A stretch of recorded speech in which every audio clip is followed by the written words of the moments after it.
What's going on, everybody? It's your boy Cameron, back with another episode of Let's Make It Quick Sports Videos. And today, something crazy just happened in college football and it's going to shake up the landscape.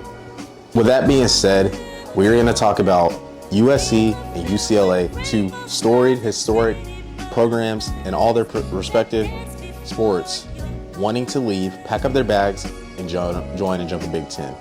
Now, a collective report has came out that these two programs will be leaving the Pac-12 in 2024 and joining the Big Ten, and this means a whole bunch of stuff. This shakes up everything, college football as we know it.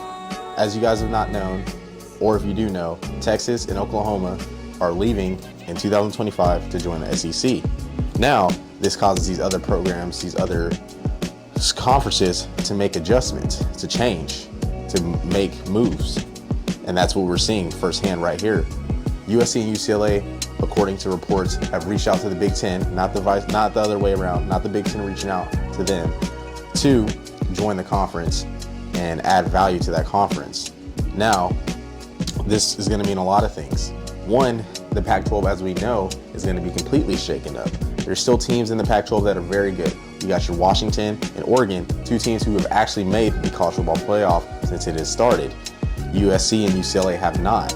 So, you know these teams are going to be looking for a home, especially Oregon being Nike University. They have just as much money as anybody. They're definitely going to be trying to find a spot, if not stay in the Pac-12. But who is the Pac-12 going to add as respective members? I can see maybe the Pac-12 going after a school like Boise State, a school like Fresno State. You know, two group of five teams who've been very good. Boise State in particular in the early 2000s made multiple BCSs that have had multiple coaches elevate to the Power 5 level and contribute and coach their butts off, their tails off. Fresno State is another up-and-coming program who's been very good since the Carr days of the quarterbacks there, and just have always been a very challenging opponent for Pac-12 teams. You have these two teams in there. This still doesn't really kind of alter that conference. There's also been reports that the Big 12 wants to expand to 16 teams. And with that being said, you got teams like Colorado, Utah, Arizona State, and Arizona. Four teams that would essentially jump ship and come to the Big 12. If these teams come to the Big 12, you know, you're getting more, the Big 12 is beefing up, as it should be, holding its ground as a Power 5. And then you got the Pac-12 kind of dying off and dwindling. There's teams in there like Oregon, Cal, you know, just teams, or not Oregon State, Cal, just teams that you know like have not really contributed that much to that conference. So, what's going to happen with the Pac-12? At the end of the day, these are still essentially speculations, but it's also essentially in the writing, and this will be happening. You also have a team like Notre Dame out there, hot commodity, right? As the Big Ten and the SEC probably generate the most TV revenue on television, you got a team like Notre Dame, you know, prestigious, a great program, who is still stuck in that NBC deal as an independent. They also play 5 ACC schools a year. Now, a conference like the ACC might be trying to get more teams in their conference to kind of beef them up. You know, the Big Ten just did it. Now it might be the ACC's turn. The Big 12 might do it if they continue to get, you know, Pac-12 and like the Pac-12 and Big 12 kind of make this, you know, jumbo pot of like teams that were stranded and, you know, build themselves up together. I think that could be a way to keep Big 12 group of 5 pretty strong and solid.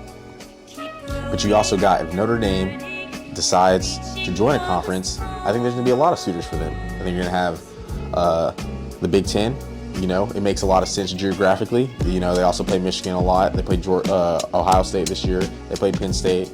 They play Purdue this year. So it makes a lot of sense for them to play, you know, those schools and just join in a conference with them. But you also have the ACC where they play those 5 teams. And you also have the Big 12 as a dark horse. You know, a conference like the Big 12 might be lobbying for that, you know, major blue blood back into their conference. With that being said, this is going to really shape college football. I can't wait to see it. I think UCLA and USC, it's going to be interesting seeing them play, you know, these games in Ann Arbor, in the Horseshoe, you know, in Badger Stadium, late in the season in November when it's cold. These teams from the West Coast, like who knows how they're going to do out there. But I really, really think that it's more than just the TV deals and money. I mean, as we see and as we know it, the Pac-12 has been shunned out of college football playoffs a lot. They're not on TV as much. They're either on super late or super early. So it's hard for TV deals to see them, and it's hard for also kids growing up in the United States to be willing to watch those games and see these programs play. It's kind of left them out of award shows. Even like a lot of media people don't watch these games.